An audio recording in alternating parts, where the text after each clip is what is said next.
Good evening.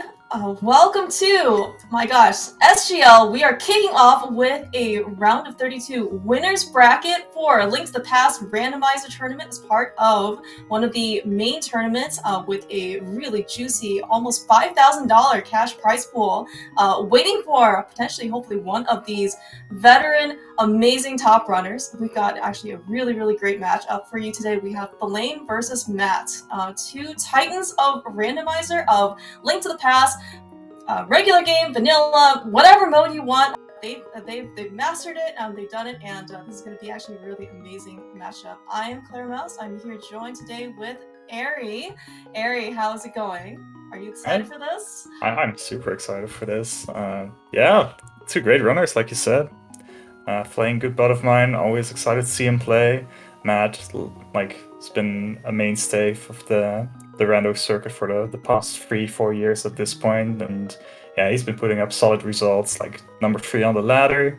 Solid NMG time. Actually, like when it comes to NMG, they're only like a couple seconds apart. So when it comes to execution, it should be a great match. And yeah, like routing wise, of course, there are no slouches either. So. Oh yeah. And in fact, actually, so as you said, so these guys have been, fixtures around the randomized community, both international scene and of course like one of the main scene. I think Blaine, he does have, I think, a German title, maybe. I think he has 2 actually. He has 2. Okay, well, so even better, because 2 is better than 1.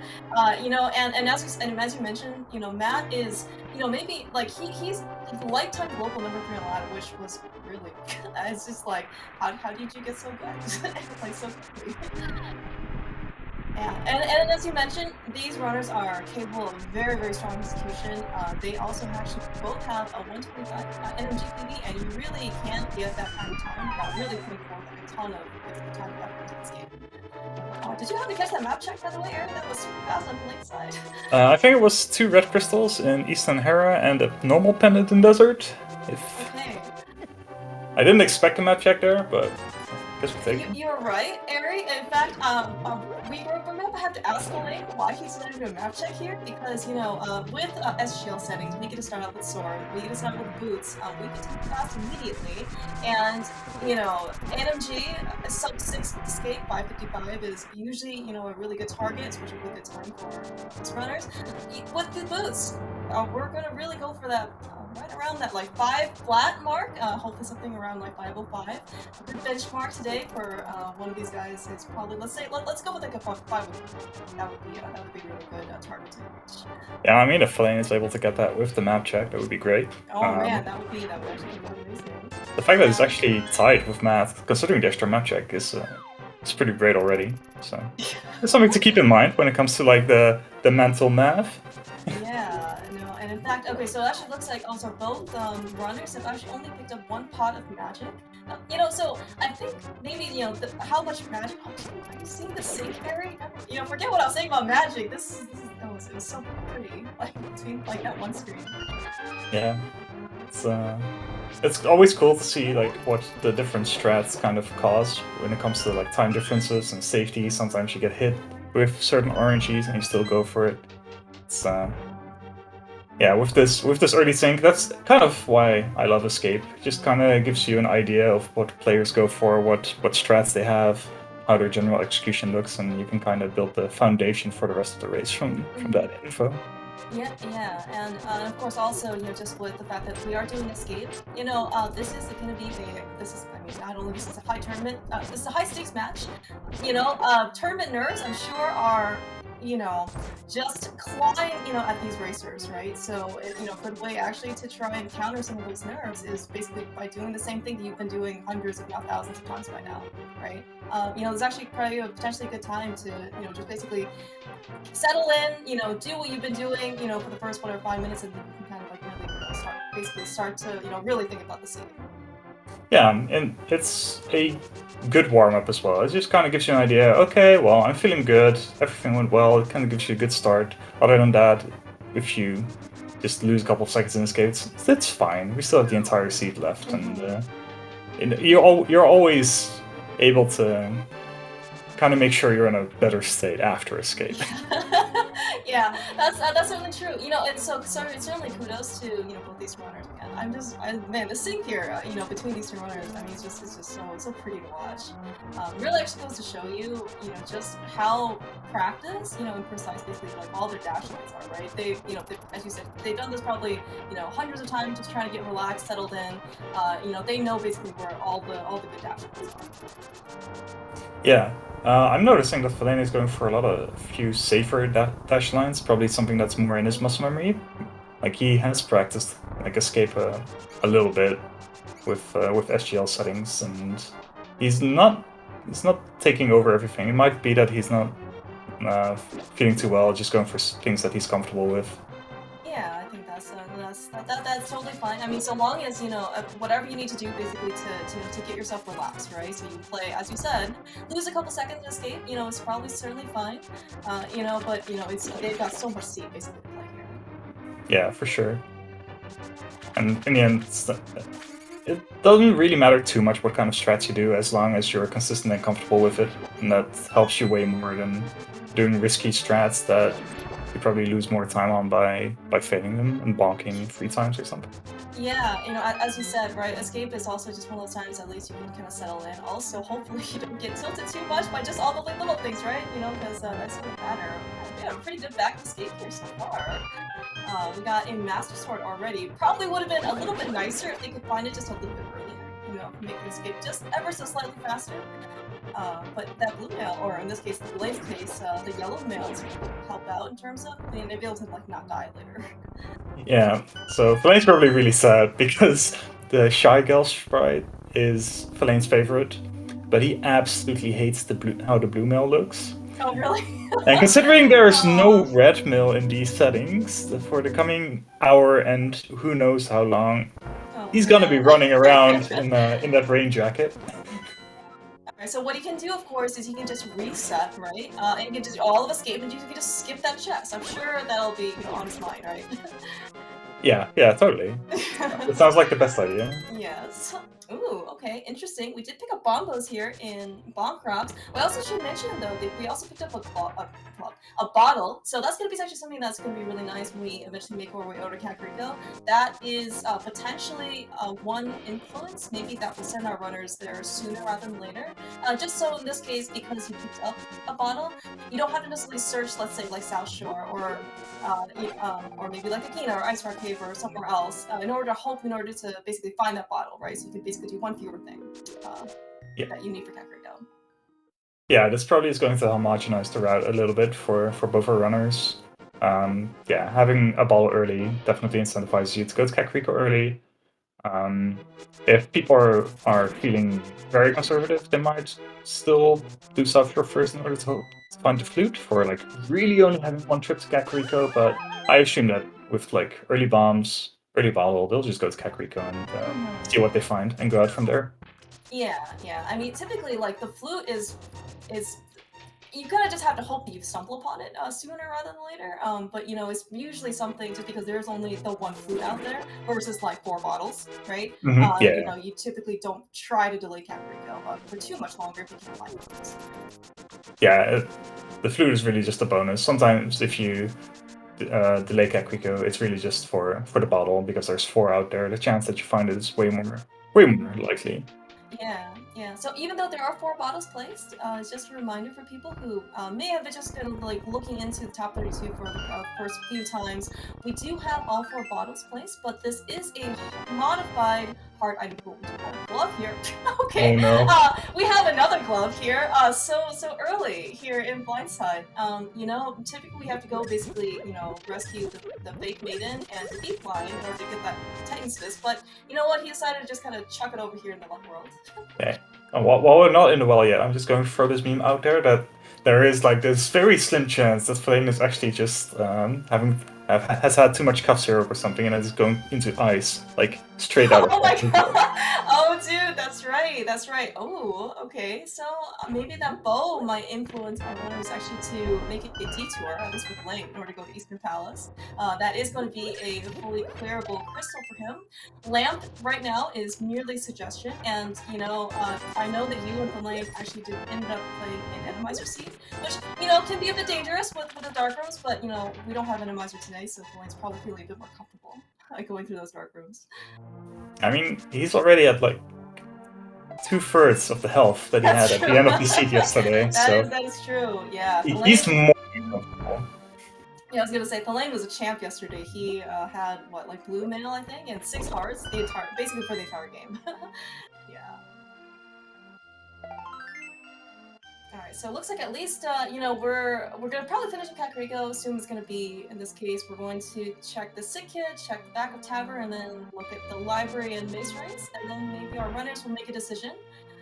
One decision could certainly still to just go the quote-unquote like more normal routes, you know, still explore South Shore, Mini Moldorm Cave, Ice Rat Cave maybe, and maybe do some water walking over to Zora. But their money, never mind. I was gonna say they're a little poor, but they just found 300 here in the back of the tavern, so maybe that'll be another decision for them. Yeah, considering that neither of them went to buy bombs, probably shows that they're going to buy them on the way to Eastern. On the way to Sahasrara, like on the shop above Halia Island. Thalane probably checks race game blind here, just because he'll be fine picking up either a free pack of bombs or rupees. Like he's happy with like a lot of the usually small packs that you save and quit out of normally, but like getting rupees for Zora here, getting some bombs so that he doesn't have to buy them, that's definitely a small incentive to just take the time loss. Yeah, and actually we did notice that when they were in Lost Woods, there were actually 3 bombs sitting in the mushroom spot, and both runners actually elected to not take the extra time to pick up those 3 bombs. I mean, this could be maybe more of a, you know, like, will my opponent do this, or is this going to be like a quote-unquote like free time save, so I can, you know, just get that couple seconds over my opponent type of thing. Or maybe they're just gonna hope that in this case they could find bombs later.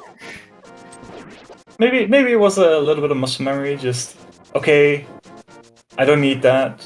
And then, oh, maybe I should have picked it up, but it's too late now. That certainly could be true. And they had like all of the village, right, in this case, to try and find a bomb. Oh no. Yeah, the fact that there weren't any bomb packs in Kakariko was pretty funny.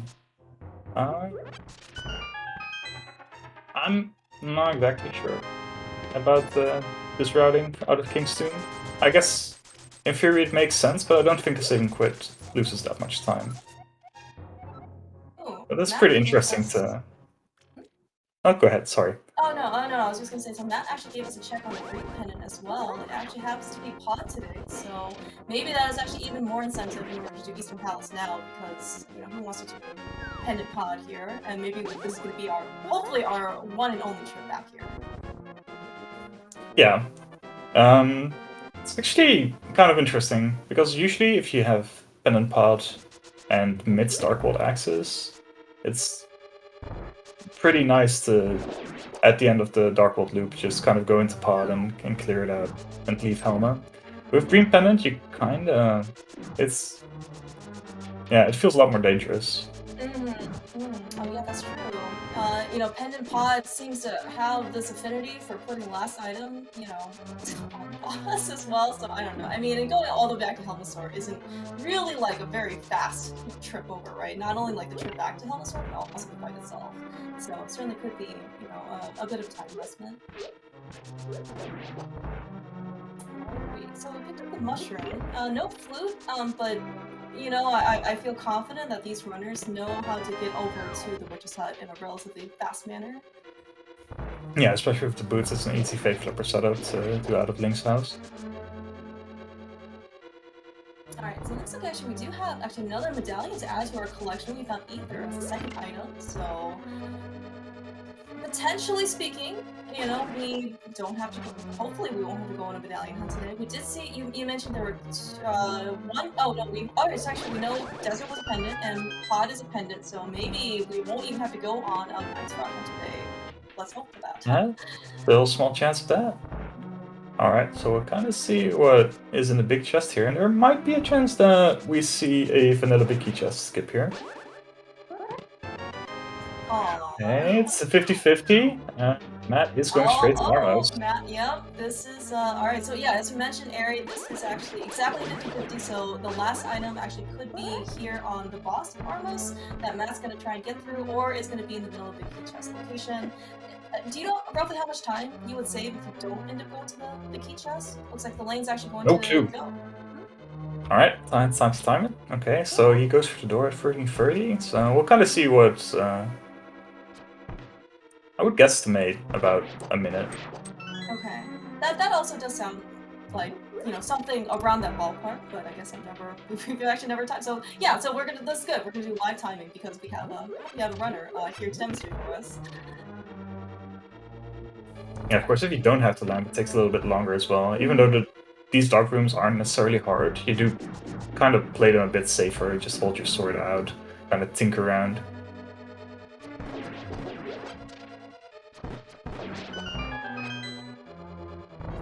Well, you know, that yellow raincoat unfortunately doesn't really help in terms of damage from those anti-fairies. It looks like they actually always do one part, so good thing thalane actually had that, I guess it was a pseudo Sankart or something like that. he has a 4-part here for Eastern. I had a few troubles there with the double aggro wounds. Immediately showcases the best part of SGL, which is the live cam. Just a little bit of disappointment in himself. We can guess what Matt said in reaction to finding the compass.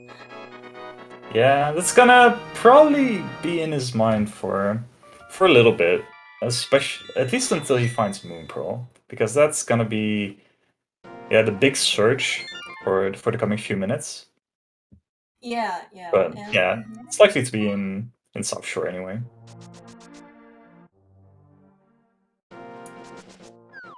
Yeah, I think we saw on the late side it wasn't actually anything important, right? Just 3 pack of bombs. Yeah, okay. So the lane here with that extra like minute or hopefully it was around a minute or so, he basically used that time to buy some peace of mind.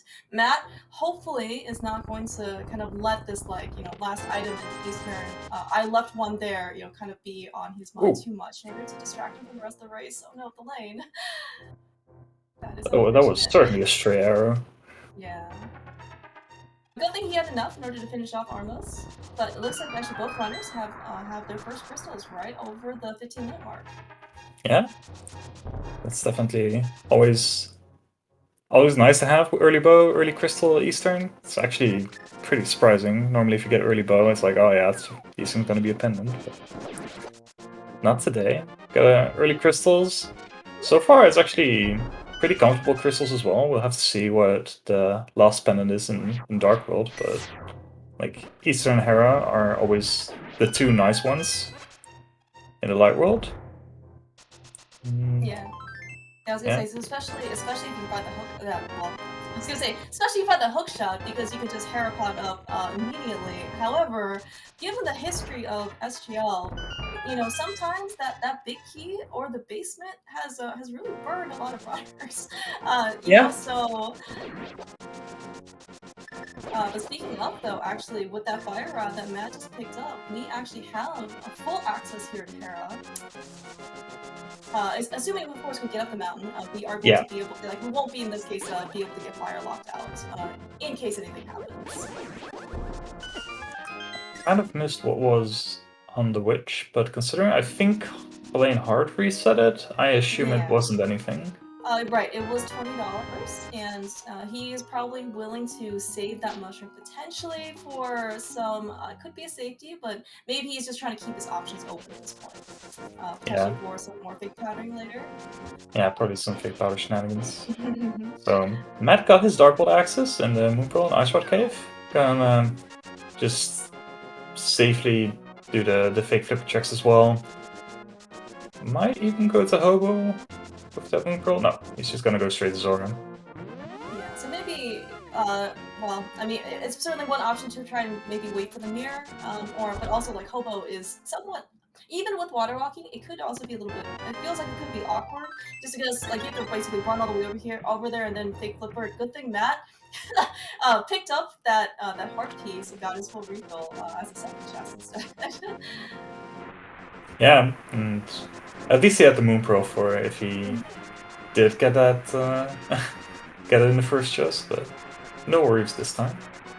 I do appreciate, by the way, this is also, I think, another characteristic of just experienced runners. So both runners end up using Ether to take care of all the mini mold arms. That is actually very fast when you get rid of everything. That's basically that right there. Yeah, it's great. It's... Yeah, medallions have the reputation of being really slow, but Ether isn't that bad, and yeah, it kills mummies, it kills mini mold worms, and it definitely speeds up rooms a lot. Yeah, you certainly see it used a lot more in more modes like Randomizer, just because you don't know like the prediction of enemies, but it is certainly, I think, a characteristic of experience, basically know when to use medallions, like how to basically use them efficiently. Yeah, for sure. Alright, so just backtracking each other's steps. Yeah, I assume after both these runners are done with each other's checks, we'll go see Village of Outcasts. Probably actually a Skullwoods check, depending on whether it's the last Pendant or not. And then, yeah, some gradual overworld checks leading to Hive Cave. Yeah, that's it. And as you mentioned, so we did get mitts pretty dang early. We did have Moon Pearl out of Ice Rock Cave, so it's still relatively early, or at least early available. But of course, with mitts Dark World access, we only have one Dark World portal, which is the one that Matt is headed towards. And without that hammer, as you said, we are probably gonna have to basically make at least one loop, right, in order to get to Hive Cave, because we don't have that very convenient hammer to knock down, let's say, those pegs that are surrounding all of the other normal ones that we care about. Mm-hmm. Okay, Thieves Town is Pendant, of course. So that means we still have... We have quite a few items outstanding still, in order to actually get even close to go mode at this rate. Yeah, two medallions, so we might still need Quake, and of course all the typical flute, cane, ice rod, flippers, hook shots, all the nasty things. That was a lot of stuff there. Are we really that close to go? Nope, we're not. Down like 5 things. We're definitely not. Alright, so Matt here, man, demonstrating his NMG prowess here, being able to do that stature really well in order to basically get. I mean, he's rewarded with a map, but I mean, he made that room look so easy. It's not. Yeah, it feels so good.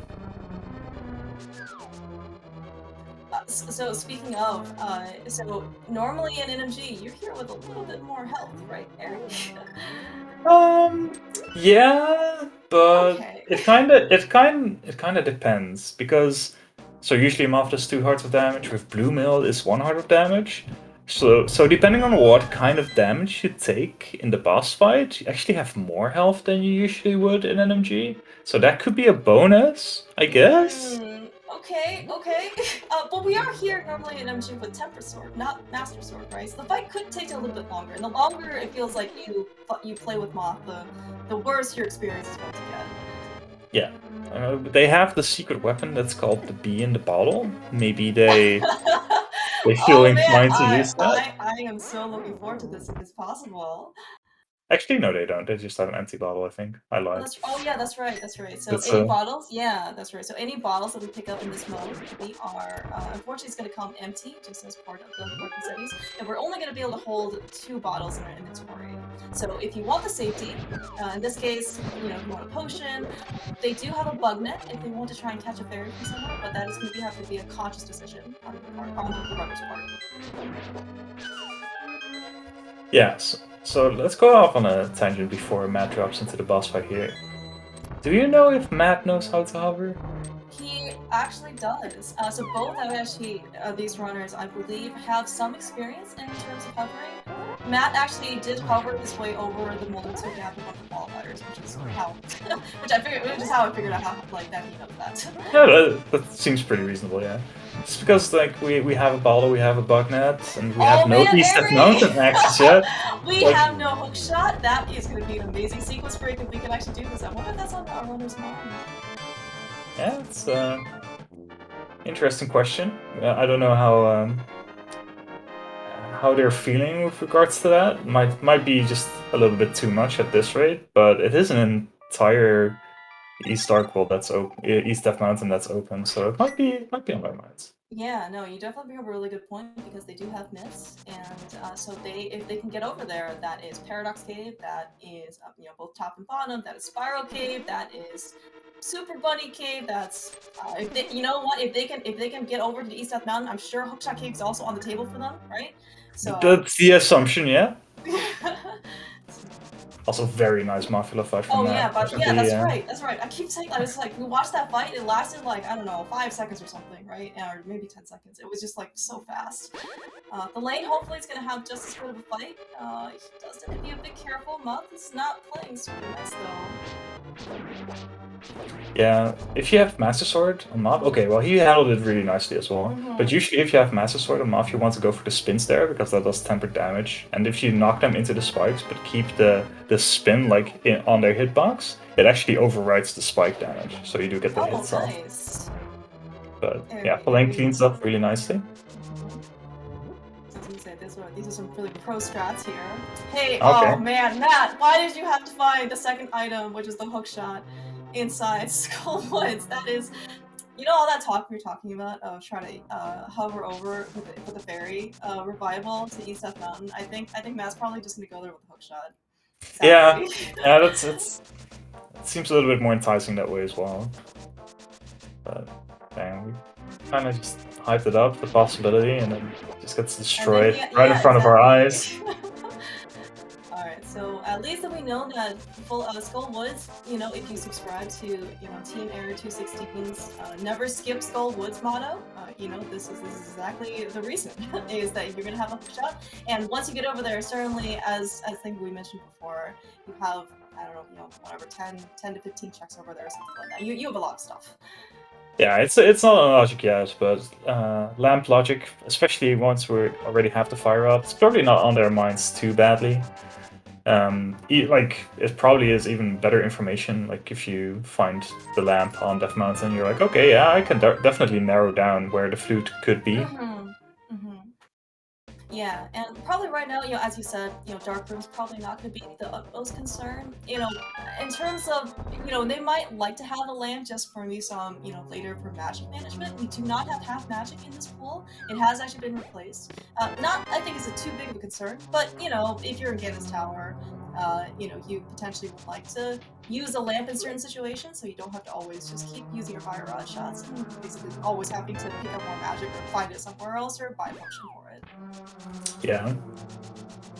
Yeah, so I guess once we get the flute, that might be, especially if we're still on the Master Sword, just quickly fluting to 2 and grabbing a potion here and there might be on the cards. Yeah, and we know that because Mire is a crystal today, so we are gonna have to find that flute ideally sooner rather than later. So just because we also would have that flute for fast travel. So yeah, Matt does go for the Death Warp here, makes sense. There's a lot of the world open, especially with that hook shot, so risking leaving something in Fleet's Big Chest might be a little bit too risky for Matt right now. Okay. Did you happen to catch how many items there were? I think I saw 2. Okay. So that's pretty reasonable in that case, right? 2 is one of those, I guess, maybe situations where you're probably okay leaving. I guess if you find 1, or maybe certainly if you find 3 items in the front, you're pretty comfortable leaving, right? I guess if you find 1, I don't know, that might be more of a connection. It kind of goes both ways though. If you find 3 items in the front, then you know that there's already like a 50-50 that the small key is either in the big chest or in Zelda's, or not Zelda's cell, but in Blind Cell. So then it's like a lot less risky as well to just go for the back and immediately clear it. Also, a good reminder, which, by the way, shoutouts to our tracker, JLo. Forgot to totally mention this. Doing all of the button clicking behind the scenes for us, basically, and this is actually one of those great situations where I look down at the tracker and, you know what, Ari, these sound dependent. We may not ever have to see blinds here today. Yeah, I even call it out, but that's it. Yeah. Well, especially if there's a smoky in the front as well, then yeah, there's no real reason that's to do right. it. We can actually see that on Thalane's tracker. Hey, Ooh. you know what? That is that's a really good, not quite vanilla item, but you know. Matt immediately making his way back to the blacksmith, to the front, picking that up. Just making sure I have to go there anyway to activate the flute. Might as well just pick up the frog along the way.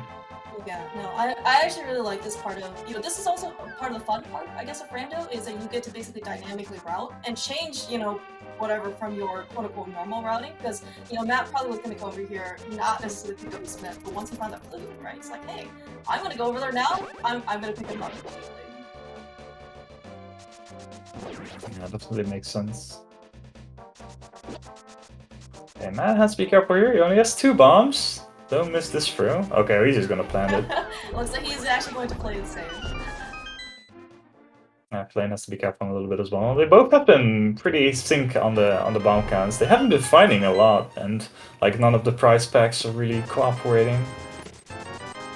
Okay, well, just spoon feeding, just a small spoon speed, I guess.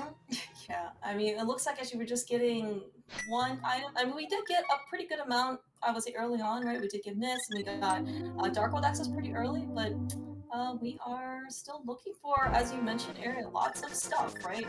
Ice Rod, actually another battalion, but you know, Mire, Canis Maria, Flippers, Hammer. The list goes on. Yeah, for sure. Okay, Thalane is actually playing it pretty safe, just immediately grabbing the smith as well. Probably. I like the 3 stone lift. You know, really like, pave your way, you know, for the smith, right? It's almost like the red carpet rollout. Yeah, exactly. Just make sure you have your space. Come along. So I'm activating this flute. Might see a quick Mire check, see if I can figure out what the medallion is, and then probably making his way over to that mountain. I've heard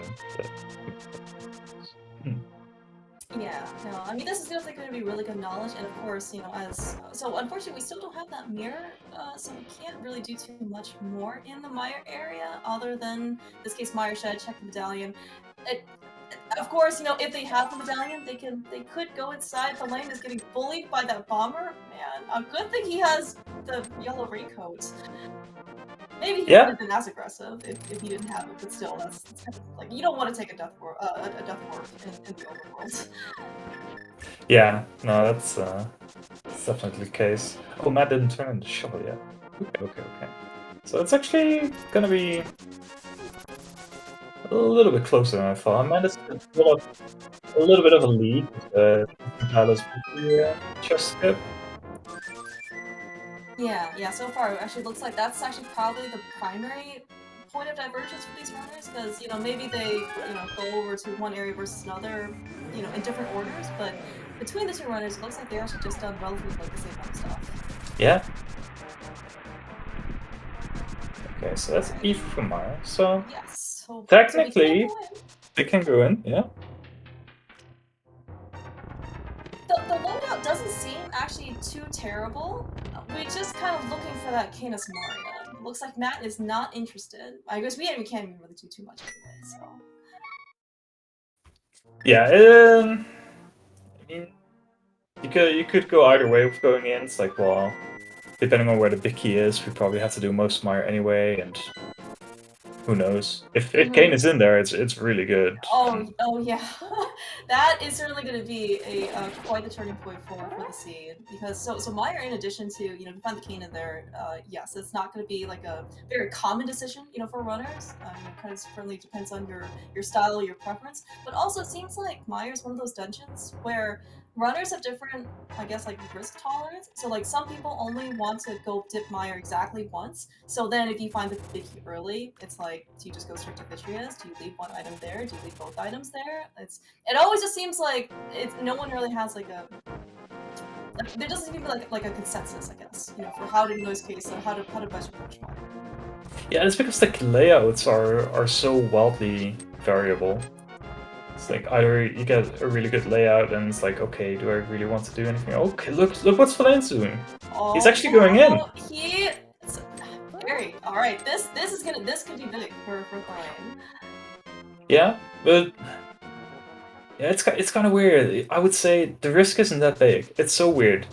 Like just going, if you double dip Mire, the only things you're doing extra is like going to Mire and like the first 2 rooms, and the rest is just like pretty much what you would do anyway. So would you? Yeah, I don't think double dipping is that bad. Okay, so I was going to ask, so like, how good or bad would you feel if you end up finding the big key early? Like, do you think it's a possibility that potentially, like, this is like one of those go mode Mires, and then you find the big key, and you end up searching for this place? Like, it could end up costing a little more time. With how accessible it is early, I wouldn't feel that bad right now if you find the big key early. I guess it would be worse if like. Well, yeah. speaking of early big keys, all right. So you know, this is also one of the benefits of SGL. We get to see our racer's reaction. He is focused and stoic, very serious about his exploration here. Well, I think turns out that Kane was in Paradox. Oh, is that? Did we actually find it? I don't actually remember seeing the cane. But maybe I just didn't see that properly. Maybe not. Just I think and there it is was to the big key. Anyway, okay, so it's not that bad. We did find silver arrows in Paradox. Yeah. So I mean, unless we find the cane in here, specifically in Mire for Thalane, the silver arrows are going to be a really nice bonus, but probably not going to be too much more of an advantage that Matt has over Thalane because, you know, silver Thalane, please live. Everything here is going to kill you. Yeah. Even with Blue Mill, 7 Hearts definitely not comfortable in Mire. Like everything either the things here don't really care about your Blue Mill, or it just reduces it from 4 to 3 damage or something. So everything stays very dangerous. Yeah. So Wistros normally do 4 hearts, and as you said, with Blue Mail in this case does 3. Those bomb slugs surprisingly does 4 hearts of damage on green mail. Like you wouldn't expect that, because they're only bomb slugs. Yeah, but their movement's so erratic. They're like squishy dead rocks.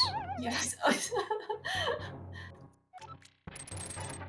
Alright, unfortunately for Thalane though, only a map in the cutscene chest, so, but, you know, chances are he was gonna go there anyway, you know, just because we're still looking for that king, right?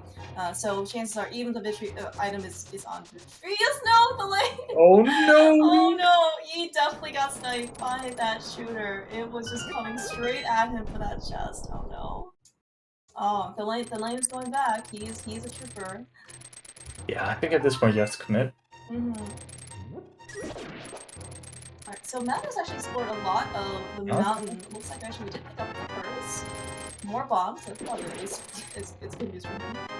Oh, hey, and we found our Mire. That is Swamp Palace care package. A little. We still need the hammer. It does open up Hera though. Oh, you're right. We don't have that hammer yet of all big items. Maybe the hammer will just be here in Hera. That could be. Could be. Yeah, definitely. I mean, at that point, we are actually closing in rapidly to go mode, and we just like throw the rock package away.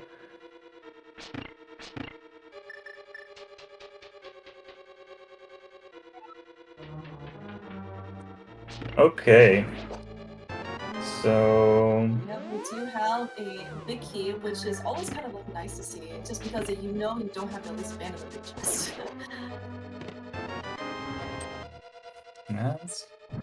Might still be an item in the basement though. Whoa, super nice. Wow, did you see that Hera pot on that side? Like, did he even do Hera pot? It just looked like, you know, he just warped up here. Yeah, sometimes you just get a really good clip.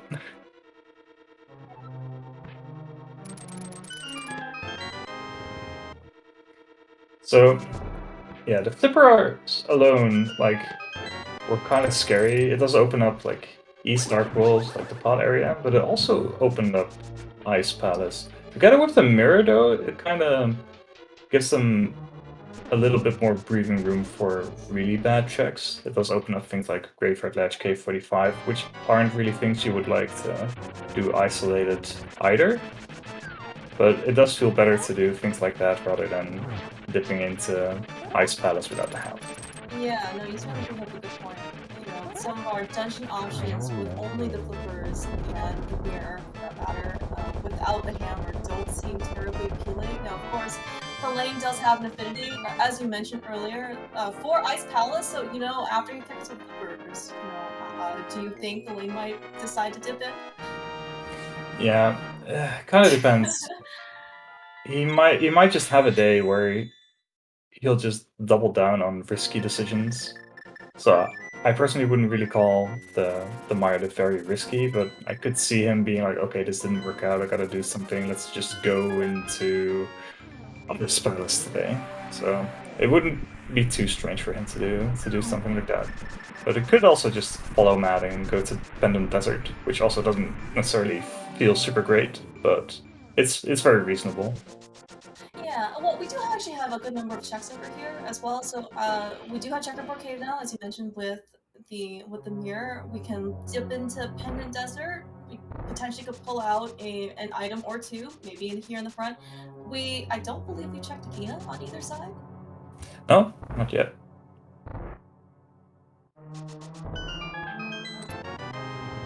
Yeah, it looks like though Matt, you know, does have the silver arrows. Lane actually just picked up his silver arrows as well with the fire rod as well. You know, if there happens to be an item on Lambo, it should actually be still relatively fast in order to get it.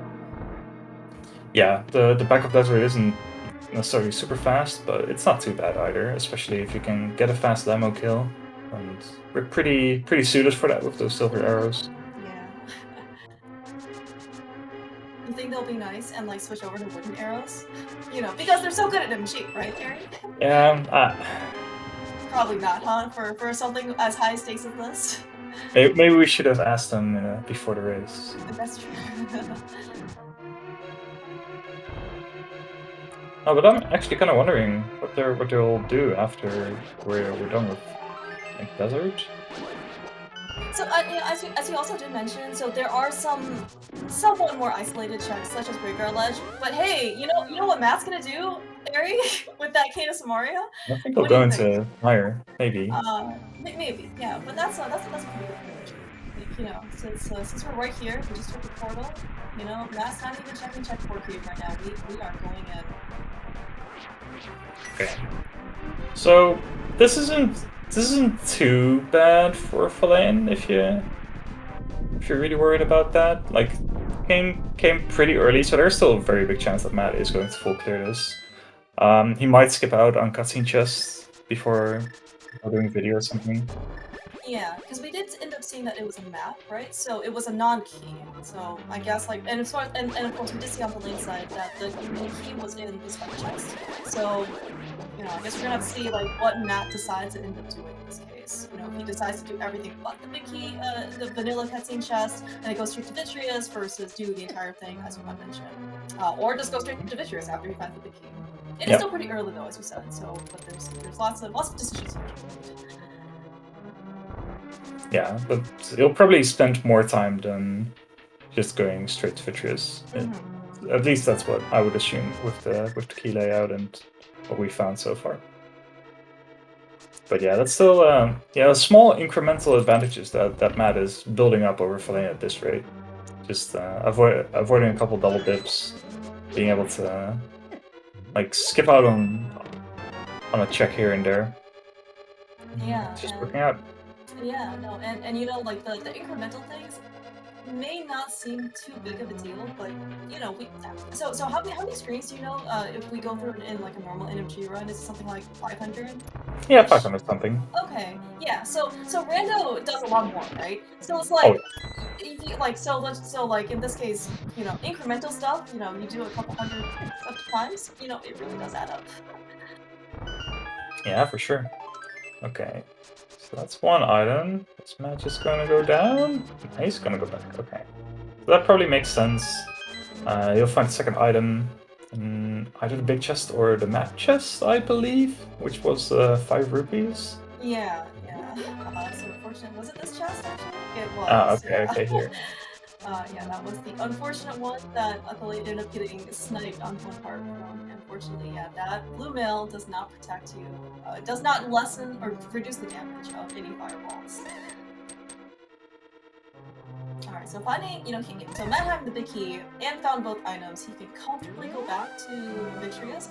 This is lampless, for what it's worth. Matt, I'm sure, is very capable of doing these dark rooms, even though it can still be a bit dangerous.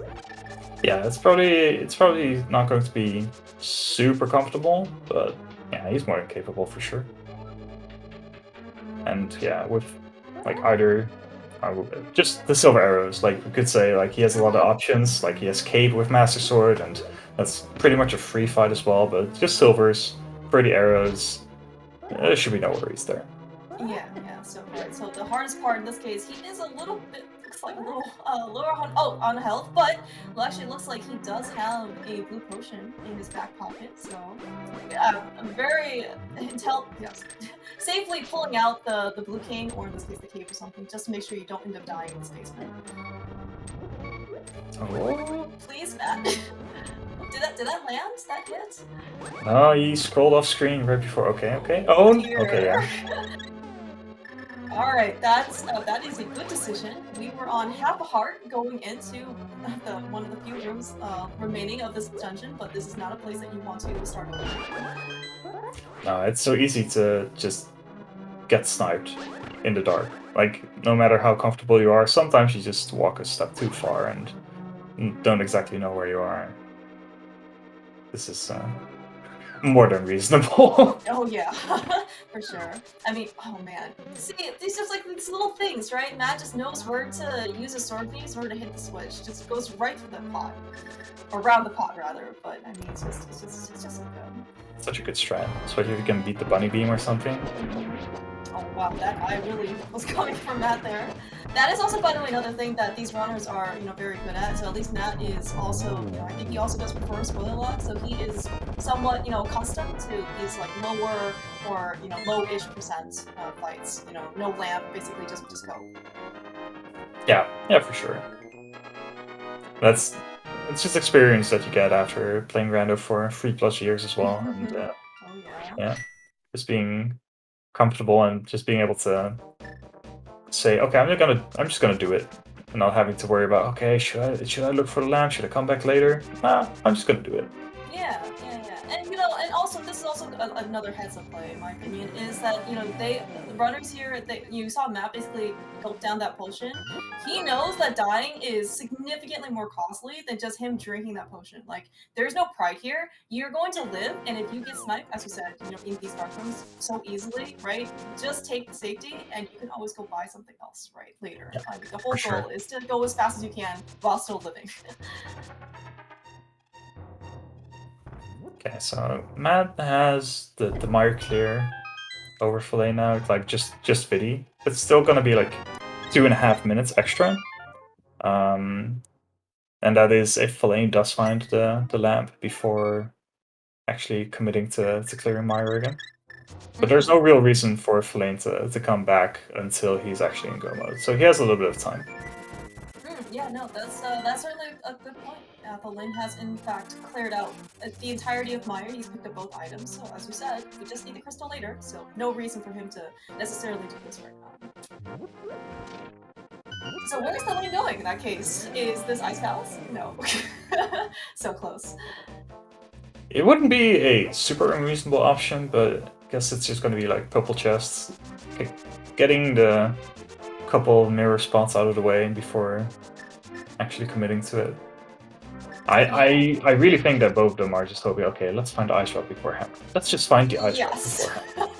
That would be amazing. interesting, actually. So we have all of our medallions, as we see from both our trackers, runners trackers in this case. So we don't have to hunt for them, but we do know that Turtle Rock is a crystal, and you really want to be able to find an ice rod because you don't have to search for the rest of the dungeon. Ice rod locks Trinex. Hammer locks like 50 things basically. Right, so you really want to find the ice rod because then if it's hammer go mode, which potentially could be the case here, you know that they basically can narrow down where the hammer could actually be.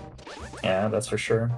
It's like when you see runners that are looking for two different items, it's usually the one that has to look for the item that locks out more locations is the one that wins. That is certainly true. Like and Ice Rod Go mode versus Mitz Go mode. Oh my yeah.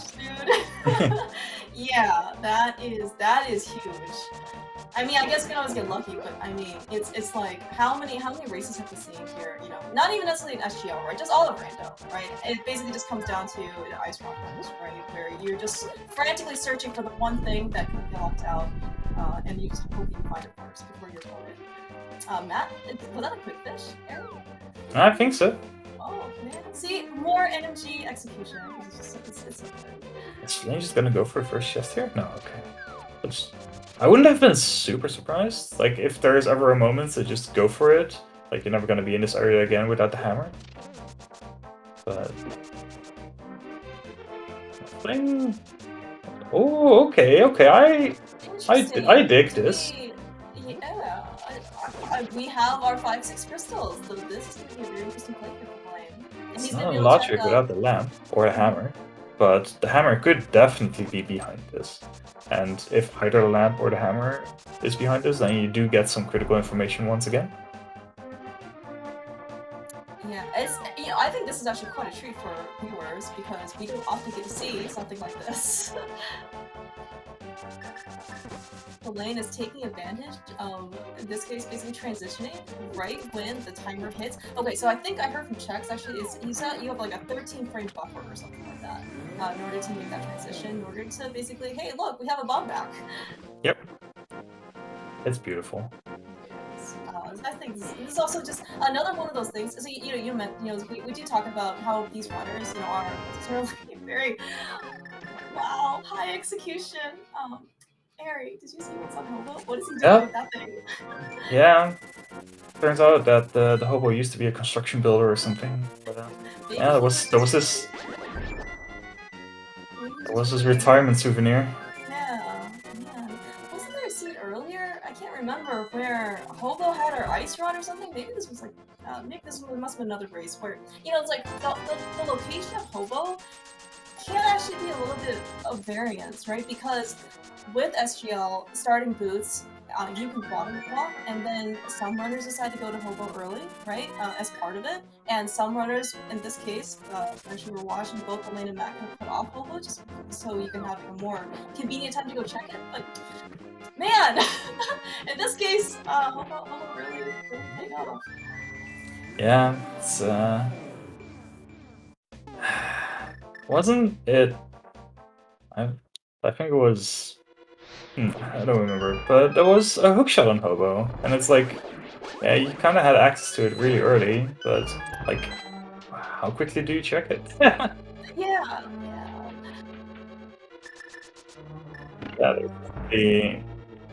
The chance that, especially with Moonpearl in Ice Rock Cave, that you're like, okay, well, my opponent could have gone to Hobo and then just fake flippered to Waterfall Fairy. So, I think neither runner is going to feel really good once they find the hammer. Yeah, I mean, and right, and so this is a top 32 winners bracket match. I mean, stakes are quite high. Both runners certainly do not want to lose this, and as you said, Ari, one of the things I guess about tournament experience, especially for these runners, is just trying to not keep thinking about all the things that have potentially gone wrong, or make up all these what-if scenarios, as in what if my opponent went there first, and then just basically let that affect the rest of your seed.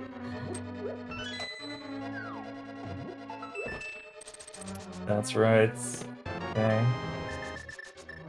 So Matt's tech and execution so far has been actually very on point. We saw him have like a very excellent moth fight as he bonks here.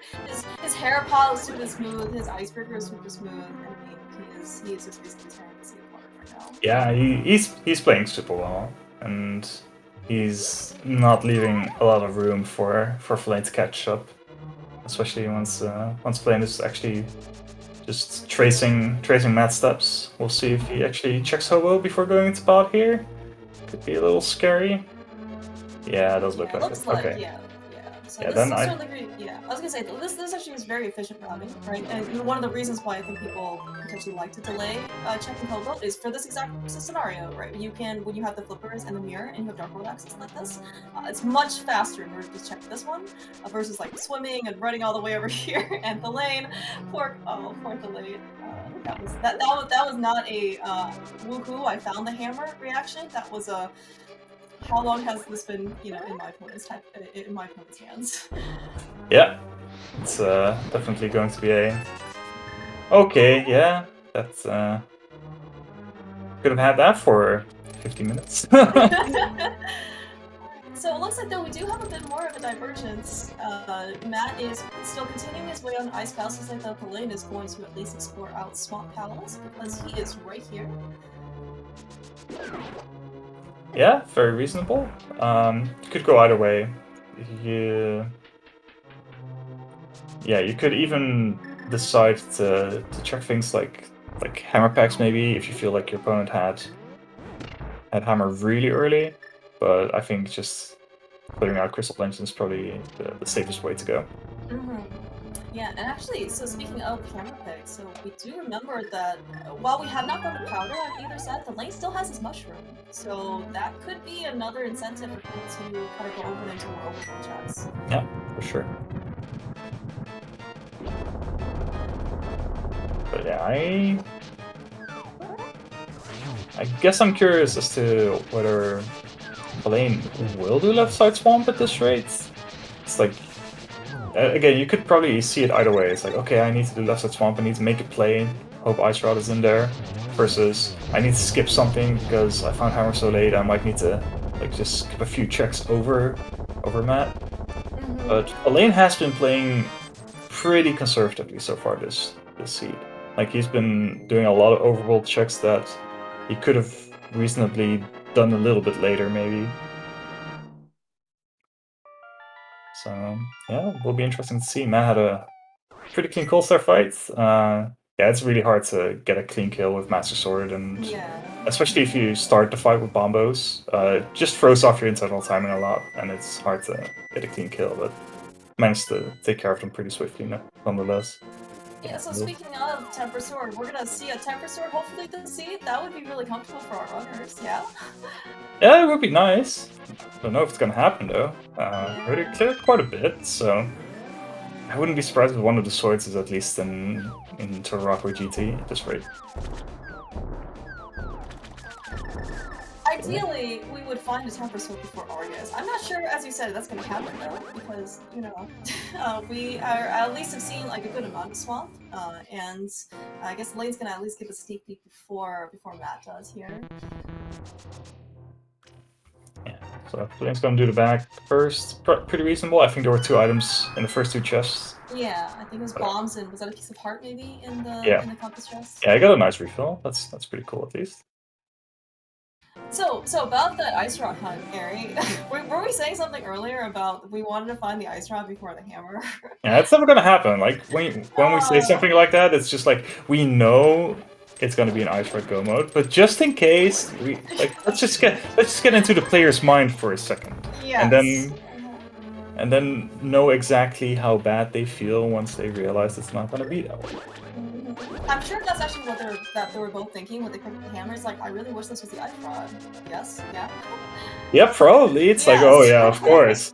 It's like, it was probably a mixture of, okay, well that could have been the Ice Rod and it would have been great, and oh, my opponent got this 50 minutes ago. Yes. Alright, so Thalane's actually going to give us a demonstration of, I guess, what Master Sword Argus is going to be like. He was trying to go for a Master Sword quick kill, but I think that's harder, right? Oh, it's super hard. Yeah, that's Like, if you think that normal 0-cycle Argus is hard, like, getting a 1-cycle with Master Sword is ridiculous. It's like another level. Thalane, I think, did a really good job, though. I mean, he got a lot of double grabs from the hook shot and basically was able to kill 2 pawns at once. So Yeah, it was really good. a quick 2-cycle, and that's pretty much the next best thing you can hope for.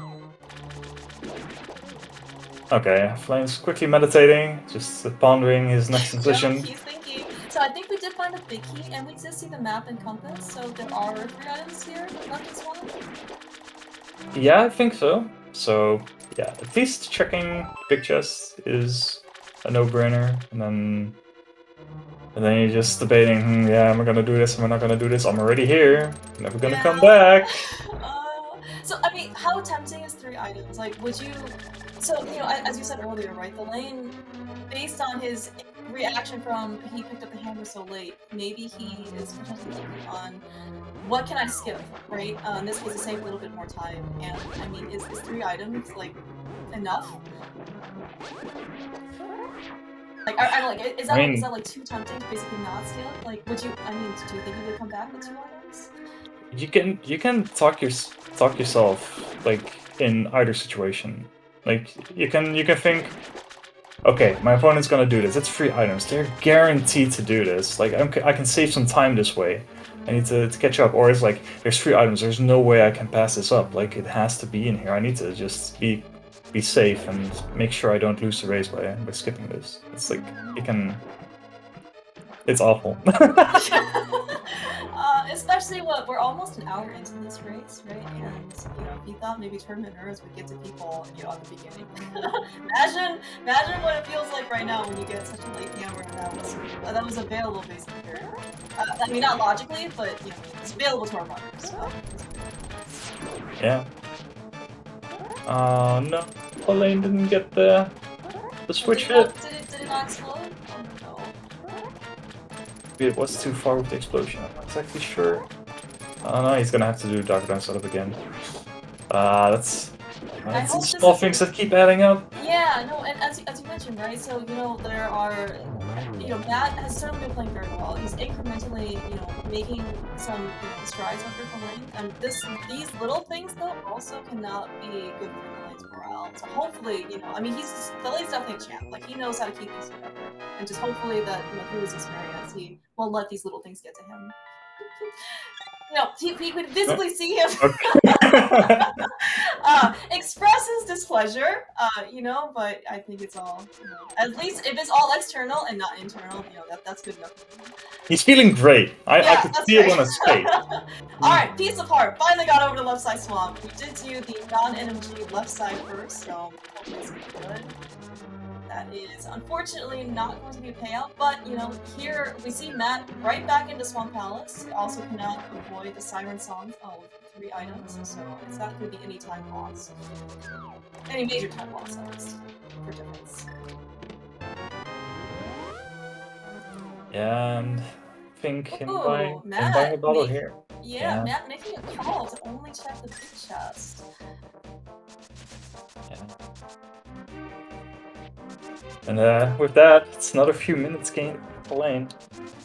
Just extending that lead. He already has 2 extra crystals, and I think it's actually pretty reasonable for Matt to just at some point decide, you know what, I'm just gonna go to Turtle Rock. Ice Rock's always in Turtle Rock. Yeah, we love making that decision, right? We love asking ourselves that question. Should I go up to Turtle Rock now and find not the ice rod up there, or stay down here and try and search a bit more? You know, it looks like we do have some potential portal preservation options. You know, we didn't have to kill Ackerone today, so we could potentially for a portal. That could also be another way out from that. Yeah. Wow, look at that Waffle House drive-through. You know, that is some team name solidarity right there for Matt and the league. Dang, Matt, just go for 124 at this rate, dude. Yeah. Oh man. Like, if you're so confident in your execution, then you can definitely make some strides there. Maybe we need to start putting Icebreaker and Harapot into NMG. That would probably just be another can of worms right there. I mean, there's definitely a couple people who just run that. Oh, well, that's like the first thing that I've seen Matt like that has gone wrong on his side. Like he's been playing so well, and I mean, of course, this is just a little bit of luck and maybe not handling the RNG properly, but yeah, he's been playing so well, dude. Yeah, no, he's really been. So the calls, I guess, you know, that he's had to make, for example, skipping out on Eastern Vanilla Big Key chest, you know, leaving left side swamp right after just like coming in for the big key or for the big chest. Right? They have all been playing it certainly to his favor, but also his execution, as we've seen, has just been so on point. I didn't get the sort of rock wave warp though, so. Well, I mean, it's not free, Ari. I don't care how many times I've heard you say it. It is not a free quick warp. If I only see you and only you get this, maybe point on occasion. I mean, technically, it's 2 out of 8 pixels, so it's always 25%. It's a 25% chance, right? That's how it works. Oh, okay. Yes. Let's go with that type of math. Oh, that's some Wow, great that sequencing. that is a terrible lamp location.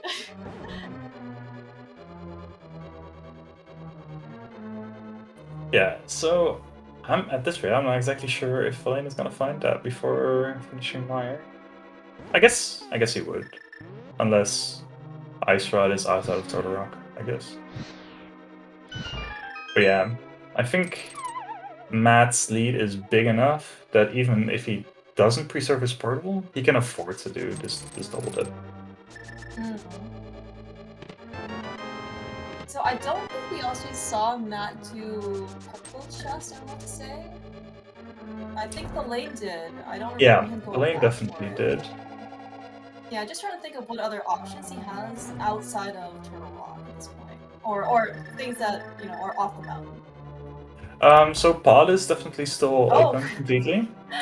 We have the back of Thieves Town, Hammer Pegs, Spike Cave. I think we found both items in Hera, didn't we? Yeah. Yeah, we found both items in Hera, so nothing at least to be gained from going back to that dungeon. But yeah, you bring up some good points, Ari. There is all of Pendant Pod. Not only is it Pendant Pod, it is the green pendant, so there's even extra added incentive for you to go back there. And yeah, Matt also hasn't done Pyramid Fairy yet, which thalane has already done. There's a couple of small things that thalane has done, but there's still like that, yeah, that Vidi clear that is gonna eat up a bit of thalane's time. Yeah. I mean, it's certainly, you know, thalane, especially the silver arrows, you know, it's more the capable, but you know, it is going to be enough. You know, getting back to visuals is probably the more time-consuming part. Yeah, at this point, definitely. And yeah, it's like 5 minutes at this point, I would say, and that's quite a bit of time in order to clear locations and find an ice route. And certainly for these runners' sake, we hope that the ice rod doesn't last too long. Sorry, the ice rod hunt rather. You know, it's you know, both of these runners at this point probably don't feel super great at their position in the race because, as you said, there's a lot of speculation for when did my opponent pick up that hammer that was so easily accessible so early in the seed.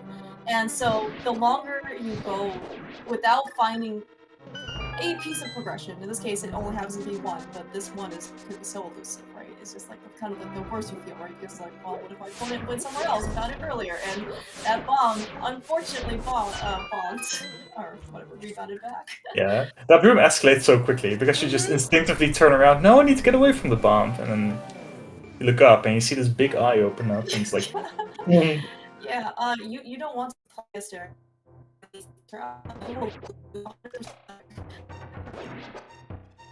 Alright, so I think that thalane's clear of Mire here means that he is planning on going to Turtle Rock afterwards. Just follow Matt's play here.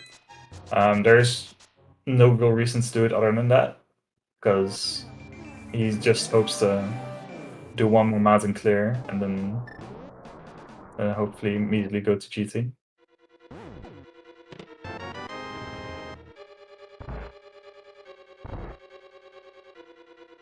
So if the ice rod is here, then that means that Matt, well, if the ice rod's here, that means that Matt will basically have a pretty good lead over the lane, right? But if the ice rod's not here, then we still have, I mean, the lane definitely has a lot of things to catch up. Yeah, Like, if it's not here, there's definitely still a lot of game to play. There's, I would say that Matt obviously still has quite a bit of a lead, but it's not like a done game at that rate. Oh, no, for sure. I mean, this is why we watch and play Randomizer. It is, I mean, Ice Rod hunts are truly the great equalizers of this game. Yeah, for sure. Yeah, I think we had a race earlier today as well, which was like an Ice Rod hunt.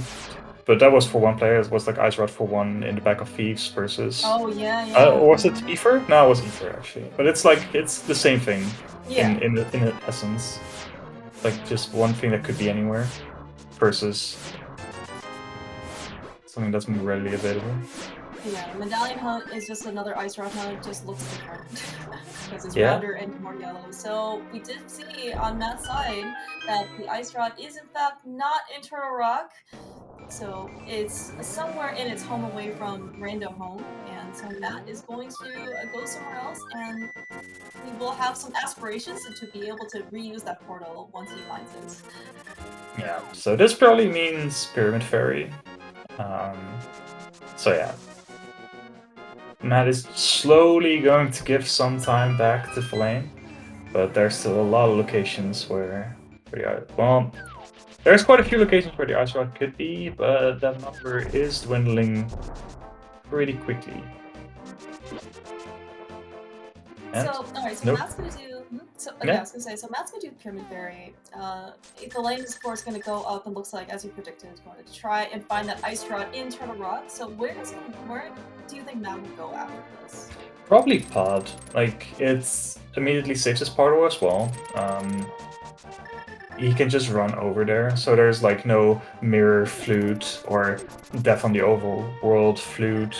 He can just... It's maybe a little bit slower than mirroring and fluting to 5, but it's faster than any other check he would have to make. Okay. And yeah, it's 6 items. Yeah. And he's already kind of done like some of the overworld stuff, right? He's already done Catfish, for example. This is going to be a second time over here at Pyramid. I'm trying to get that hook speed into Pyramid Fairy.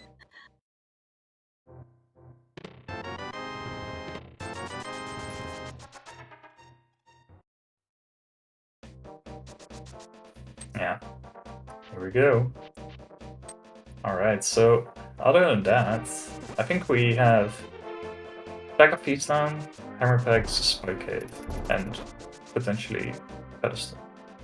Yeah, and of course, along our way, we could potentially find some other intermediate items. For example, if we had a book, it's not really appealing, but that would open up a couple tablets. If we found a powder, while it is a really nice safety, we may not want to, necessarily see it, because that would also open up Magic Bag.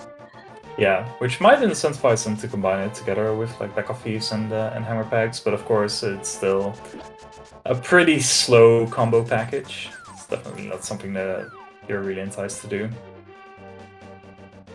I think Pod is just kind of a neat thing that he can do immediately turning green Pendant afterwards, not that far to get to. Then again, you don't really want to mirror in Matt's situation here either, so it might not be as clear cut as I make it out to be. But yeah, there's still 5 locations in Pod itself, and they could all have that Ice Rod. Poor thalane. Sees the lamp or picks up the lamp, and it's just more nodding in the horizontal direction. So he's happy, right? Yeah, he's so excited to be in this situation. Like all the excitement in Matt's face as well. It's like, yeah, so happy to be in a Pendant dungeon right now. That's right. Yeah, that's right. It's like, why are we surprised that we're back here of all places after an hour and almost 15 minutes to be back here in Pendant Pod? Actually, speaking of, Matt still has an item here in Eastern. Do you think they'll go back after this? No chance. Yeah, I guess maybe he does want to save his portal, but maybe at this point, like, if you think, like, the Ice Rod is actually there, your chances are your opponent just has it right now. So maybe that is going to be his... If my opponent... If the Ice Rod is there, I just lost this game.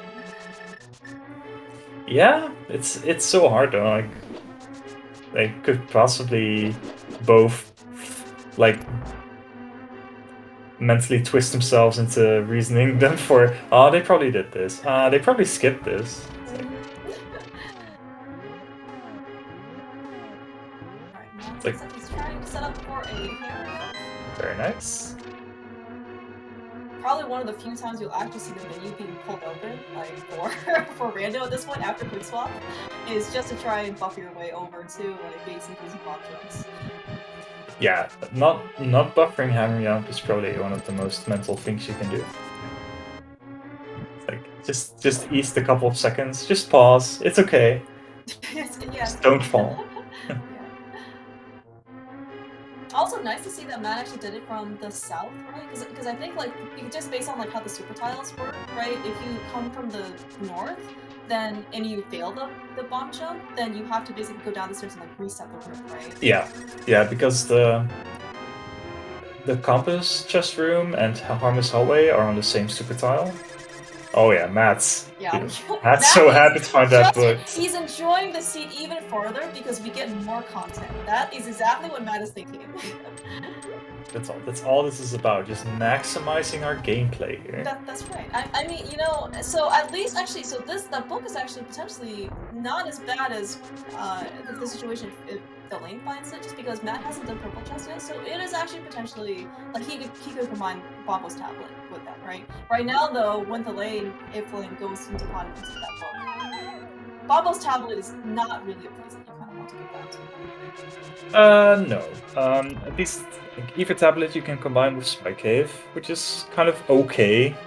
Bomb Tablet you can combine with Purple Chest, but that's also not super great. Oh yeah, that powder as well. It's like, finding all the goodies in here.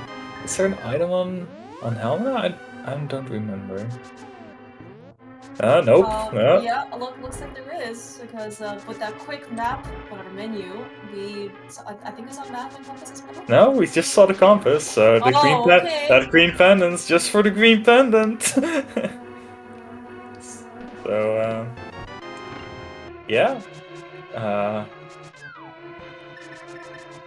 It all depends on what Filet does, I guess. Wow, this is... yeah. And all these checks for Matt are pretty bad as well, because for Bombo's tablet, you need to mirror. For Ether tablet, you're not gonna go all the way around the mountain in order to preserve your portal. These are all awful checks. You have just reminded me that we still want to preserve our portal. Oh man, that is even rougher. Lane doesn't even care. He just said quits. Okay. Yeah, actually, I think actually Thalane might have mentioned this earlier, is, you know, once you decide to try to go to Turtle Rock and find the ice rod, just don't worry about the portal anymore, because all of these things potentially could just put more on your mind. It's just not worth it. Oh, he's just following Matt every single decision. You did mention earlier, right? You said that there were, 5 items plus the green pendant. I mean, this is a pretty lucrative place. Based on what we've seen on Matt's side, the value is TBD because we don't know what the powder or book will hold for us. Yeah, it's just a lot of question marks. Like, yeah, we love question marks. We love figuring things out on the fly and getting, hopefully getting our answer at some point. Oh, hey, speaking of Helmasaur, are we here with Master Sword? Yeah, just a couple more hearts than we usually have, but... Just a few. I don't know, maybe some heart gives you like an extra row of hearts or something. Oh, okay. I haven't seen that in a while. I mean, that's because you don't pick it up, Gary. Silver arrows are nice. Yeah, no.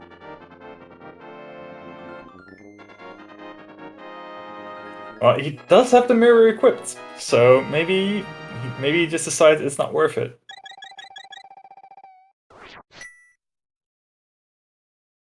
I am also, by the way, just glad to see these runners also take some hydration breaks. It's also very important in this case too, to keep focused both mentally and physically.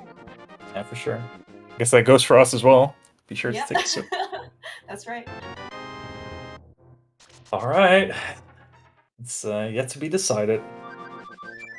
Yep. All right. So we are not going back into Easter Palace for Matt. He did leave one item that happens to be 3 bombs that he does not know about in the vanilla big key chest. So, but in this case, we are not going to concern ourselves with this quite yet. All right. So is this a pedestal check? Nah, I don't think you do that out of the Dark World. I think at this rate it's just purple chest, powder, and Bomber's tablet. Yeah, okay. This definitely makes sense. Matt has already cleared out basically all of North Dark World as well. You know, he's already at Graveyard Ledge, checked Upper Ledge. We did do Kingston pretty early, so this is going to be his last set of South Dark World checks. Yeah, and from there on out, I think... and we still have the back of Feast as well.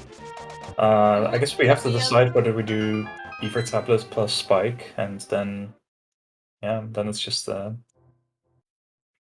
rest of the pendants left.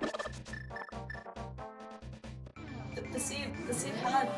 We had such high potential for Hammer Gold, and then we had to find the hammer. I mean, you know, maybe they could have just keep leaving the hammer there hobo in hopes of finding the ice rod. It looks like potentially that's not going to happen though, because it looks like the ice rod's actually locked behind this hammer. Yeah, that's very possible, but it could just be here. And it's not. It is. We're just getting more content from our runners. This is you know, it's good for our viewer. Good for viewership. It's just may or may not be the best feeling. I think that was a smile from thalane, right? I can't believe. Through the roomy basement. Yeah, I can't believe how excited both of these runners are to just keep playing the seed more and more. Alright, looks like the thalane has picked up the rest of his items here in the front. Whatever, most of not Helma, so he's also going to follow that and get the green pendant. Oh no, maybe oh no, never mind. He hasn't done the part yet. Yeah, so probably another mirror. Get his powder. And then we'll see if he also goes for Helma or not. Based on what we've seen though from thalane so far, as you mentioned, he plays playing pretty conservatively, so I would not be surprised if he decides to also go back to Helma. What happened? He's just gonna go straight to Helma. Oh, I see. Is he gonna miss out on the powder, or did he already pick it up? No, he didn't pick it up yet. He's just hoping that Helma has the item instead of another big key. Alright, we have a new check coming here on Matt's side. Is this our ice rod? Oh no. It is not our ice rod. Where is our ice rod? Back of these now? Ether Tablet, Spike Cave. Okay, alright, we have more overworld checks. I think this is also reasonable, right? Because you found the book so late, maybe they just want to end up chasing what the last, whatever, item sphere that you end up getting it from. Yeah, it definitely makes sense. Like this sequencing, I definitely agree with it.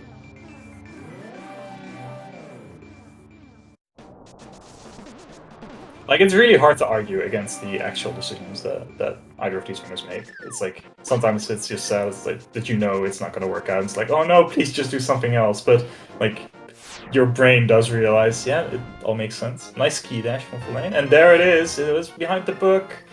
It is behind the book. Alright, 1 hour, 20 minutes, 45 whatever seconds. Matt is officially in go mode after hunting for that ice rod for the last, I don't know, 20 whatever minutes of the seed. Matt is actually potentially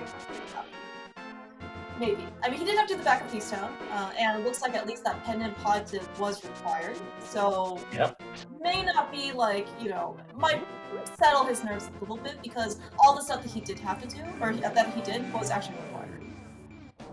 Yeah, and let's see what thalane decides to chase after the pod dip. So has some locations open as well. If it really is grab powder, mirror out, get turning green pendants, go straight to Ether, then it's like maybe a very slim fighting chance depending on Master Sword Ganon or something in its GT route, but it's gonna be hard. It's gonna be for sure.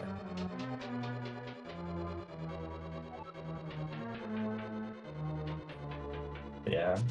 Here's Matt's second trip through Turtle Rock. It's definitely not as bad as the first one. Like, it's a pretty linear dungeon, but there's still a couple of side paths you have to take before you make your way through to Trinex. So if you can go moded, or if you already have gone through it, like you would in, say, Key Sanity with 4 keys, it's like you can just skip half of it and it's very nice. Yeah, like right here. Matt just gets to basically take. I guess some other people actually would just originally just skip the outside anyway in Turtle Rock mode, if they have an option. But it definitely saves. Actually, do you know how much time it saves? Like if you just go through that door versus like going outside. I haven't actually timed it. I think it's. It also depends on whether you do Mimic Cave or not. Definitely adds like 20-25 seconds to it. So it's just a little under a minute, I would say. Okay. This definitely makes sense on Thalane's side as well, just making sure that you don't have to waste your time with any overall checks and can just go straight to all the pendants, but yeah. Might just be a sword. It's a sword. It is unfortunately not a sword. It is one of our very plentiful number of heart pieces. Speaking of that sword, we didn't actually find anything in Turtle Rock, so hopefully we're gonna find a sword in GT. So at least the sword, like the rest of the climb won't be. It'll be a little bit more comfier. Not to mention it'll be really nice time save on Ganon. NMG, as far as I know, doesn't have Master Sword going into Ganon, so if they can figure out that Temper Sword, especially, definitely a very comfortable Ganon play. Or as comfortable as you're gonna get. I mean, you're doing low percent, but I don't think either of these runners have a low percent time submitted to the leaderboard. Alright. So maybe after this seed, we can coerce them to doing so. Yeah, maybe we can tell Matt to learn the proper Master Sword strat for tries. Yeah. That might mean more coming from you, Ari. Just a thought. I mean, this is still fine. I mean, especially with Master Sword fights, it's like it doesn't really matter as much if you lose like 5 seconds doing it, as long as you survive. And Matt's definitely surviving this. Oh yeah, and I actually missed if he ended up going back to the potion shop after he drank one of his speed potions. So I think he still has one left. But I think so as well. Okay. Yeah, but as we said, Matt has been playing execution-wise extremely well this scene, and he has known basically to manage his resources very well. He knows when to drink his potions, he knows when to use ether in order to try and kill off the enemies, let's say mini Morgan Cave, as quickly as they can. Yeah, and with that... Yeah, go ahead. It's a GT picky guessing game. It is, yeah. So Matt has just picked up his 7th crystal. He is very close, actually, to Ganon's tower. So we can, if you feel free to put your guesses in chat. 1 for 22, where you think that big key can be. So I believe, at least based on history and what Matt has said on stream, he does take a left side visit to Stalfos room to get his guaranteed small key, and then go over to Hope and Compass, and then if he still hasn't had the key, he goes back to the left side. Oh, I see. Okay, that's pretty intricate, but... He says that this is the route he does, and he doesn't like it. and I still don't know actually why he doesn't like it if he still does it. Yeah. I mean, humans are weird. Everyone has their preferences. Yeah, that's for sure. So, yeah. Thalane is not finding the ice route. No, unfortunately not. I mean, and this is what happens in rando, right? Is you have to make some decisions, and some of them are going to be right, and some of them are going to be not right for that particular scene. Was it a right decision for Matt to go up to either tablet to check their first versus the back of Keystone? For this particular scene, sure. But the Ice Rod, as it only was locking Trinex, really could be anywhere, right? Yeah, that's for sure. Okay. Oh, what a hope room for Matt. So hopefully I think Thalane's gonna be able to pick up that Temper Sword too. So at least both runners will be able to have a pretty comfortable GT climb and beyond. Yeah. That should be no problem. Maybe Thalane even finds Tempered here already, but who knows? Oh yeah, that's true. We don't know where that fourth sword is. I mean, we are, of course, capped and it's tempered to be able to keep, but there are still 4 sources of light. So for all the land knows, there could be another sword here in the town. Yeah, or it's just in GT as well. Who knows? Mm-hmm. Knowing our luck. Oh my gosh! Alright, so there is actually our 4th sword in the maiden cell of this town. You know, thalane, for what it's worth, he actually would be pretty happy to see that. Because, you know, he leads against Temper Sword, and then, you know, he may just never know, in this case, that the 4th sword is just sitting in somewhere. Yeah, probably. Like he'll never know. He's not gonna rewatch this race or something and be like, oh yeah, sure. He's actually gonna do Bamboo's tablet before Ether tablet as well. It's like, it's just really one of those seeds where nothing worked out for thalane, and it's a shame. It is. But Yeah. it does mean that he still has a shot in the losers bracket, right? This is a winners bracket race. Correct, yeah. So the benefit, of course, being in winners bracket is this is a double elimination format. So none of these racers, because they have not lost a single race so far to make it a top 32, that they get 1 loss. And sometimes, you know, this is what happens in randomizer is that you can't find, you didn't make enough coin flip decisions in order to find the one item you're looking for faster than your opponent. So, yeah, I was gonna say, so speaking of potential opponents here, assuming Matt continues on and advances to the round of 16 for winners bracket setting, he will play the winner of Skipsy and S&T. That race is, I think, scheduled for tomorrow night, 9:20 p.m. Eastern. thalane, if he at least the person who does not win this race will actually face Wayne. In the losers bracket, so I mean, nothing like everyone's really scary, and everyone is just so good. So. Seems a little unfair, doesn't it? You know, but at least, you know, we know that the next set of matchups is just going to be just as good, at least from a viewer's perspective. And if, of course, if you're here for competition, right? This is exactly where you want to be. You want to be among the best of the best, competing with the best of the best. You know, to advance to that cash prize at the very end of SGL, maybe a slightly different sport, but you know, we're here for competition, right? Yeah, and some matches just have so much history behind them, or create so much history, and that's definitely the great part about the community, that so many people actually have some camaraderie or some rivalry, and yeah, it's there's been some great moments from history, and it's only gonna get better.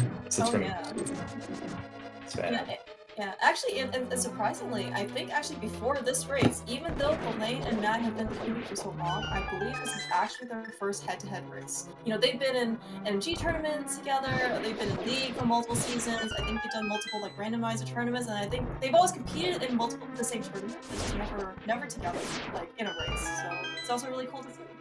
Yeah, for sure.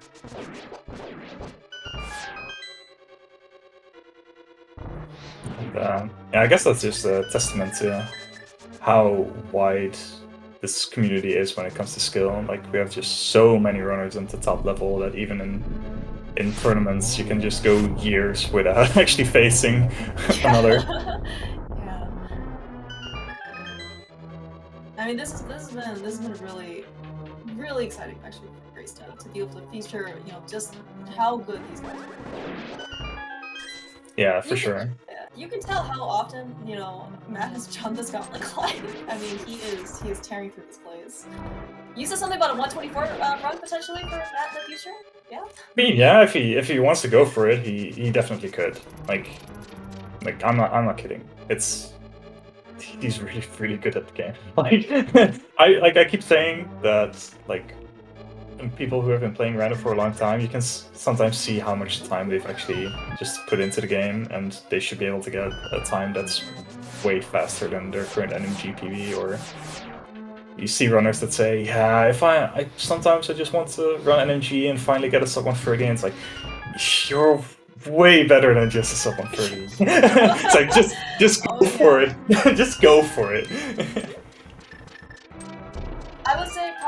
I would say the one disadvantage of featuring such two top runners next to each other is that sometimes it's very easy to take for granted how clean their execution is, right? Because especially for example, during this game, we saw so many screens that they were just synced right next to each other, right?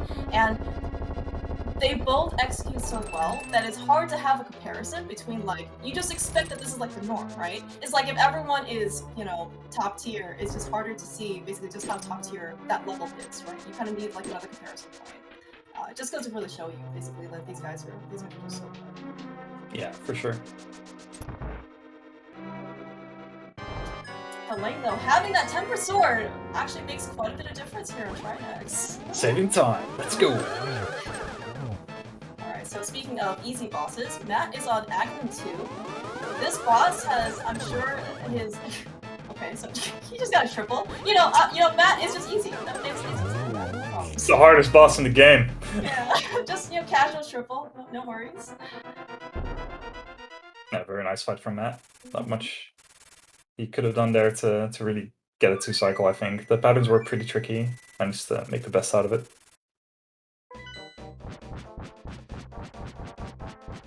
Yeah, so Flame is gonna have to find the Bicky himself. Was not in a particularly good location. I'm not sure if he just goes right into the left or if he does something brain route related. I believe in this case, Matt and Thalane actually have different historical GTA routes. So Thalane, I believe, will actually go right first into Hope Road, based on history, and then if there's no small key, he'll go left. I believe we actually did not see a small key in Hope Road, so he'll probably follow the very similar route to Matt. Saving even more time. Yeah. I mean, it's hard to say anything about Thalane's route because sometimes he just does really weird stuff. Like, go straight up. Oh no! Here we go! No, here we go! No, this is the great part, right? Because I'm sure Thalane knows that Matt likes this route, so maybe he is interested in matching him, right?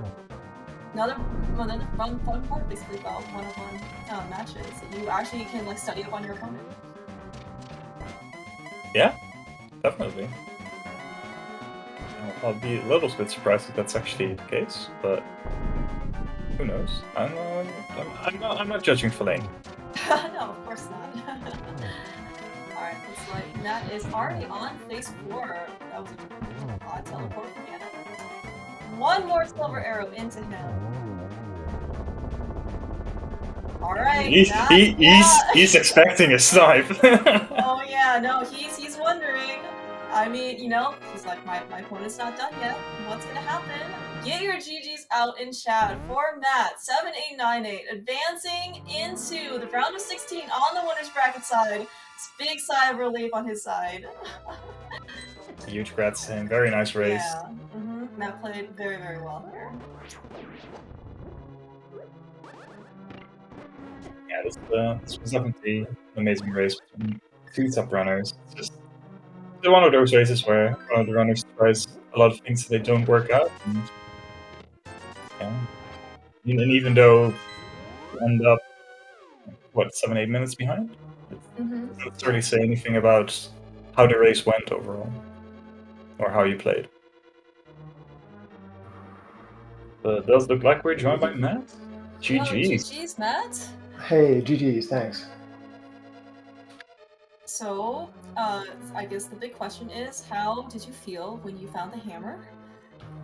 Like, initially, pretty bad, but, like, it forced me to get the cane, which could have thrown people off, but then in the end, having cane go mode, like going into pod before it would have been bad, so I was really afraid that Thalane had maybe got that hammer early, maybe did like a swamp and ice clear and then went to pod first before getting his cane, then he would have gotten ether on the way up to TR. So that was kind of what I was expecting was going to happen. That's why I was a little bit surprised to win.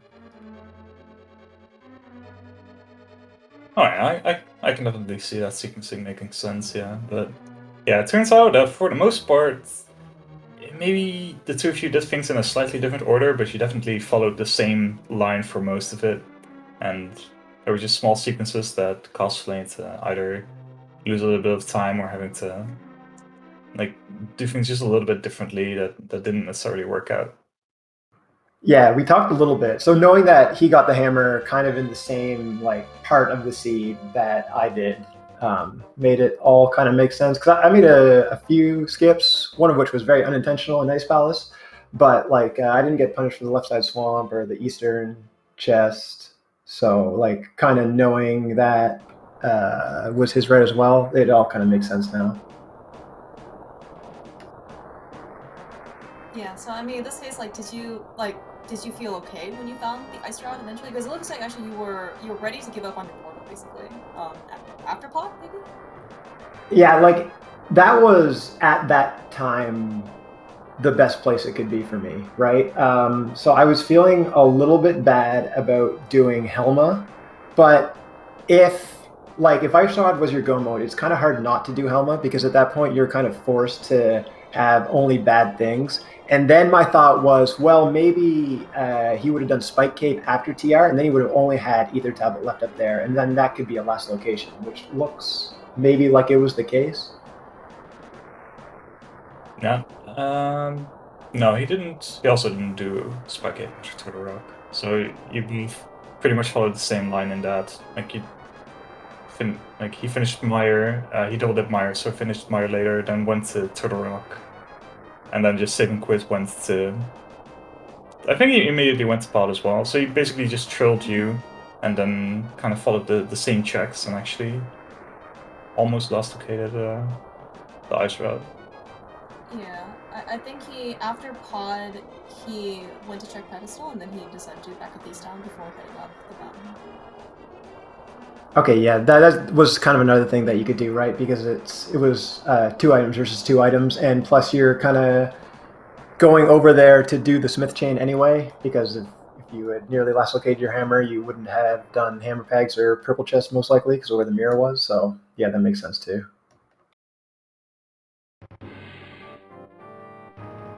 So, you have advanced to the top 16. Congratulations on the winner's side. So, I believe you're going to face the winner of Skipsy and Superman Taylor. Any particular thoughts, I guess, about your potential future opponent? I don't really know anything about either of them, so I will be kind of eagerly watching their match, which I believe is tomorrow night. So I probably won't play again until Sunday. I don't know, man. And like nearing the end of these tournaments, all I can really do is if I play well and feel like I make good decisions, then I'm going to be happy with whatever outcome happens. I felt like my execution this race was really good. There's a few places where I made some mistakes, but in this type of situation, it's really hard to play extremely well for an hour and a half. So I was happy. I would have been happy winning or losing in this race. I'm happy to finally make a deep run in one of these tournaments. I've been getting a little bit unlucky in some of these main tourneys, so it's just nice to kind of be in the mix near the end of one of these things. And only confirm that you've been playing super well today. Like I was very, very pleased. it was very nice to watch. Yeah, I heard you talking about NMG, Ari. My plan, I think, this is going to be one of my last rando tournaments, I think, and I'm going to go for the 124 after this, and then it might be retirement time for me, but I'm going to enjoy this while it lasts. Remember, you're here forever. I know, this is a forever grind. I'm going to be in retirement home, showing off my Link to the Past skills at some point, but we'll see what happens. Yeah, it was a great race. GG's to the both of you. To Flame is in chat as well. It was a lot of fun commentating, and yeah, for Flame it's going to be another rough matchup against Brain. So that should be another great one to watch. And yeah, all the best of luck to the both of you. Oh yeah, that's right, Matt. So I was gonna say the Blaine versus thalane was a league matchup, of course. And then of course it reminded me of your amazingly good Waffle House drive-thru stream. Thank you. Yeah, I had a bunch of those in league. I don't know. It's rando, right? You can just do fun stuff in rando. It's where you like practice the stuff you don't really want to risk in NMG. So I go for it every time. Plus, if I name my league team after it, I kind of got to, right? So that's definitely true. But yeah, GG's to thalane, man, he's such a great runner. I've never raced thalane before, and it's really cool to be paired up against such great players. So that's what this is all about, right? You just want to have great matchups and just do your best. Yes, it was a really good pleasure basically watching you two like race side by side. It was a really good race. Yeah, and thanks for the stream, the commentary. You two are two of my favorite commentators too, so it'll be a lot of fun to watch this back. Thank you. It's okay. Ari already said that the Turtle Rock Quick Warp is free, so just keep that in mind when you try that next time. That it's not free when you're using Quick Swap. That's the big difference.